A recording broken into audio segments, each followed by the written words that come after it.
When people think of happiness or pursuing happiness, the first thing they think of is, well, it's a pretty selfish desire. I want to be happy for me. I mean, after all, who wants to be unhappy?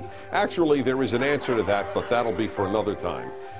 But I'm here to tell you that, in fact, happiness is far, far, far more than a selfish desire. It's actually a moral obligation. That's right. I'm sure most people have never thought of it like this. And I didn't for most of my life. I thought that happiness, the pursuit of happiness, was primarily selfish, but it isn't. Whether or not you're happy, and certainly whether or not you act happy, is a very, very altruistic endeavor. In other words, it's how you touch other lives. Ask anybody who was raised by an unhappy parent whether or not happiness is a moral issue, and I assure you the answer will be yes. It's no fun being raised by an unhappy parent. It is not particularly good to be married to an unhappy person. It is not at all nice for a parent to have an unhappy child. It's lousy to have a chronically unhappy coworker. Yes, our happiness affects others tremendously. That's why I believe, and that's why I advocate, that happiness is a moral obligation.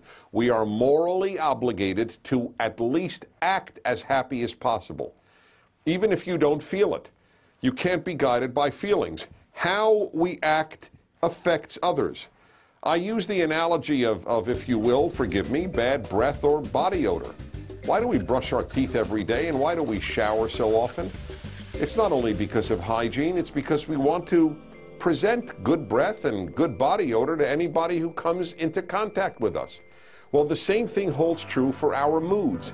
A bad mood should be regarded exactly as you would bad breath.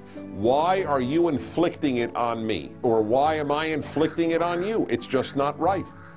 That's why one should endeavor as much as possible to act as happy as possible, as much as possible. And let me tell you something, just about anyone can do this. No matter how unhappy you may feel or sad you may feel at any given moment, it is a decision you make on how to act, on whether or not to present a happy countenance to others. That doesn't mean that you don't say to friends, you know, I'm really sad, I had this problem at work today, I have this problem in my marriage, I have this problem with my kids, I have this problem with my parents. No, you share with your friend or your spouse, you share as much as possible about your life, you should share how you feel, but you don't inflict a bad mood on to anybody. That's a different thing altogether. And we all have the capacity, and I can prove it. Ask someone who was just miserable to let's say, his or her spouse, and then somebody comes to the door. Have you ever noticed how nicely they act to the stranger? How come they just went from an awful mood, inflicting their terrible mood on a spouse, and now a stranger has walked into the room, and they're very nice? Obviously, we can control it. How about this? Let's say you are in a chronically bad mood, and I offered you $100,000 a week not to be in a bad mood. You think it would affect your ability to be in a good mood? I suspect it would. That is why I say that we have to act that way, even if we don't feel that way.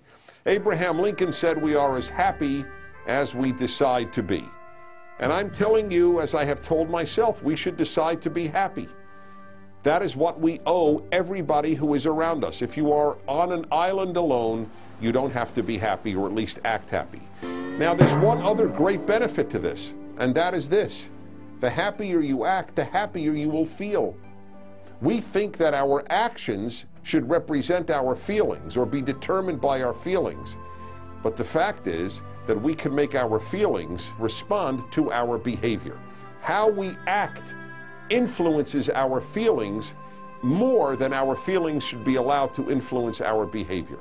Yes, indeed, we have a moral obligation. Happy people make the world better. Unhappy people tend to make the world worse. When you think of people who do great harm in this world, historically, Nazis, communists, terrorists, they're not from the happiest group of humans. They tend to be among the least happy. Happiness is a huge issue, and it's time to start working on it at any given moment. Lincoln was right. We are as happy as we decide to be, It's time to make that decision.